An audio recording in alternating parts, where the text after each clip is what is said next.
Welcome home to St. Anne's.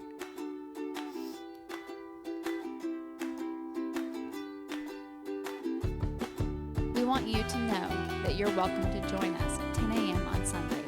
Please be sure to hit subscribe to receive our sermons. We can't wait to meet you. So, I feel like I should give a little history of St. Anne's before we do this gospel. So, this gospel is usually preached around the time that we do our stewardship campaign. But you notice we don't have one of those. So, but it's very, very common that the stewardship campaigns are done right around this time in November, and this is one of the favorite gospels for it. And it can be a very, very powerful gospel. Am I going to do a stewardship campaign today? What? Welcome to St. Anne's. What is a stewardship campaign? So a stewardship campaign historically is when the church puts together its budget for the year. So we come into the congregation and we say, hey, please reflect about your giving.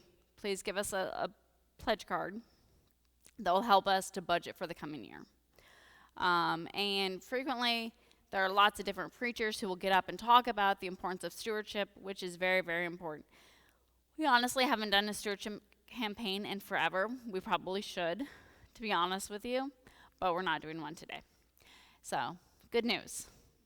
This is not me railing at you to try and fill in the budget, which I probably should at some point, but we're not doing that today. Because I think this is so much deeper than money. It's so much deeper than money, and it can get sucked into just about money. A stewardship can get sucked into we're trying to, and please do not hear this as stewardship is not important or running budgets is not important. As a clergy person who has always served smaller churches, stewardship matters, right? Because we do have a budget. I don't know if you've noticed it going to the grocery store, but prices are higher, and there's just a lot going on, and so running a church is very, very, very, very difficult. So please do not hear me say that stewardship campaigns are stupid and shouldn't happen. But the reason I don't want to go in that direction with this sermon is because I think it's so much deeper. Because frequently when it comes to stewardship, we say, so, when you're running your household budget, see if you have some left. And then, see what you can do for the church, if we can maybe bump it up a little bit. But that's not the point. The point is really what Elisha says to the woman. Do not be afraid. Because how many of us feel fear? How many of us feel scarcity? And the reality is, what Jesus is honoring in this woman is that she rejects the myth of scarcity. She rejects the myth of fear. Because you and I get sucked in to this myth of there's not enough. If I don't make this much, I don't have enough. There's not going to be enough for my taxes. There's not going to be enough for this. There's not going to be enough for that. There's certainly not enough to give to the church. Oh, my dear God. There's definitely not enough for that. We live in a culture of fear and scarcity. In fact, I'm just going to make it one word, scare, apparently. But fear and scarcity are what creates the culture in which you and I live in. It's the culture that allows hate to flourish. Because if I am afraid of my stuff, then I'm going to be mad at you. I'm going to be afraid that you're going to take my stuff because I don't have enough, right? We think life is like pie. There's only so much, and if you have some, then I have less. And what Jesus is honoring in this widow is the fact that she has 2 coins. That's important. She has 2. So if she felt scarcity, but she was still trying to be good, she'd probably give 1 coin, right? And then keep 1 for herself. In the same way that the woman in our Old Testament story says to Elijah, I don't have enough to share with you. Let me make this, and I do not want us to judge this woman for this, because do you understand what this woman is living in?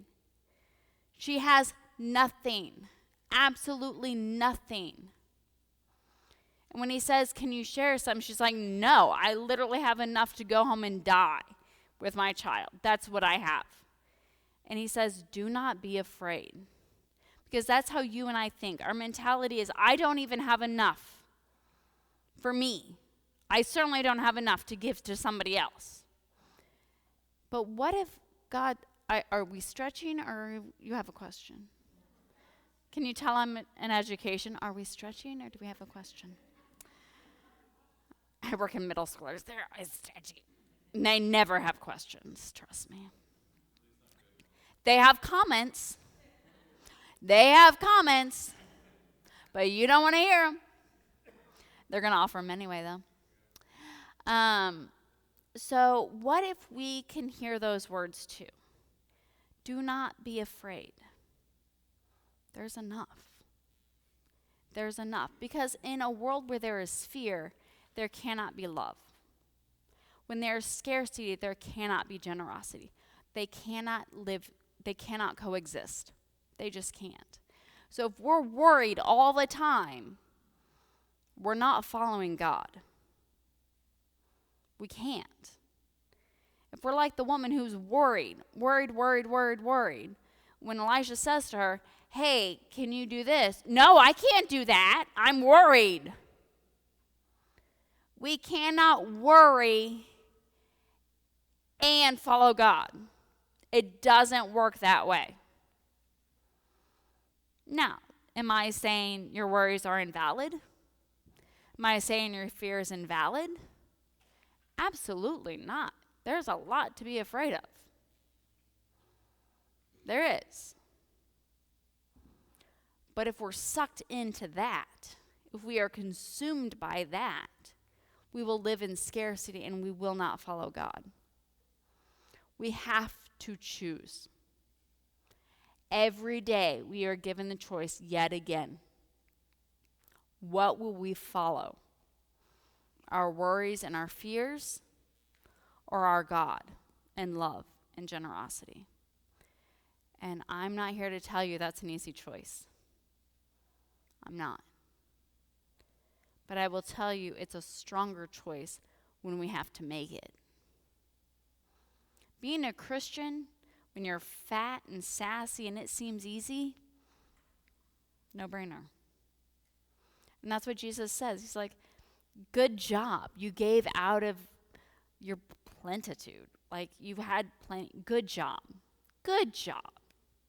No, that's not when it's a big deal. It's a big deal when you and I are worried and afraid and we're not sure that we can do this. That's when it's a big deal. And so you are being told, not invited. The time for invitation has ended. You are being told, you are being commanded by God, by Christ, to live into generosity and to love.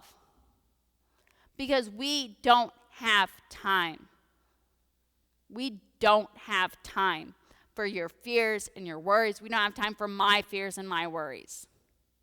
That's cute that we think we do, but we don't. I want you to be really, truly honest with yourself. Have you looked out there? Have you looked at what we're doing to each other? Have you seen it? Because our fear and our scarcity embolden it.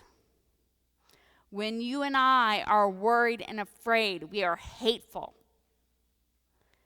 Because fear clings, and we don't have time for clinging. Love lives with open hands, and if we are clinging, we aren't loving. And if we are clinging, we aren't following God. It is that simple. So the widow has 2 coins. I'm here to tell you, you and I have so much. But we've been convinced that we don't have enough. And that emboldens our fear and our hate. And when you and I are living in fear and hate, we aren't following the gospel. It's really, truly that simple. And I wish I could be like, it's fine, don't worry about it. We're all just going to chill out together and it's all going to be good. No, that's not where we're living right now. We don't have that right now. And so I'm not really sure how to land this sermon, because usually I like to give you some cutesy little like, oh, isn't it fun? No, I'm not going to. Are the kids in here? No, there are kids in here. Okay. Okay, it's time to get out there and do it.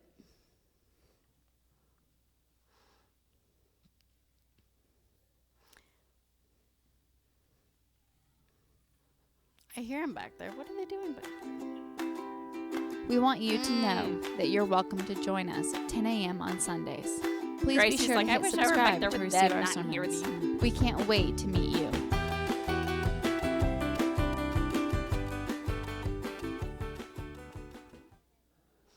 What?